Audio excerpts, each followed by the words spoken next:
নিজেকে কখনোই হীন মনে করবেন না।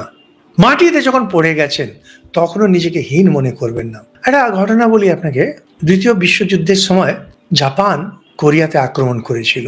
আর সেখানে একটা ঘটনা আছে, যা হয় যুদ্ধের সময়, আর জাপানিজরা না খুব ক্রূর স্বভাবে, অত্যন্ত ক্রূর, অত্যন্ত নামকরা ক্রূর লোক জাপানের। এমনি বাইরে খুব দেখবেন পলিশড, এই হাঁ হুঁ করছে, কোমর বেঁকিয়ে প্রণাম নমস্কার জানায়, কিন্তু প্রচন্ড ক্রূর। তো দ্বিতীয় বিশ্বযুদ্ধের সময় এদের ক্রূরতা প্রসিদ্ধ ছিল।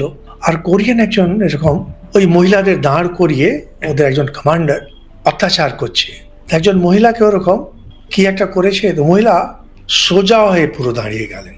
তো ওদের কমান্ডার জাপানিজ, সে চড় মারবে একজন মহিলাকে, ভেবে দেখুন, একটা পরাজিত জাতি তাকে মহিলাকে চড় মারছে। তো সে নিজেকে এমন টেনে তুললো সম্মানে যে ওর হাত পৌঁছতেই পারলো না, বেটে হয় জাপানিজরা। তখন একটা টুল আনিয়ে টুলের উপরে দাঁড়িয়ে তাকে চড় মারছে।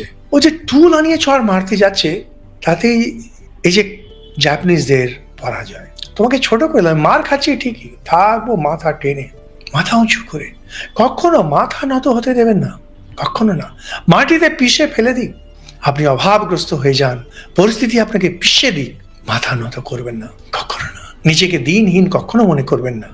আর ওইগুলো দয়া করে আমাকে শোনাতে যাবেন না, দিনহীন কাঙালি, ঠাকুর বলেছেন, ভক্তি, বন্ধ করুন এগুলো। আপনাকে যদি করতে হয় করুন, আমাদের চ্যানেল আপনার দেখারও দরকার নেই, এখানে কিছু মন্তব্য করার দরকার নেই, এগুলো বীরদের জন্য।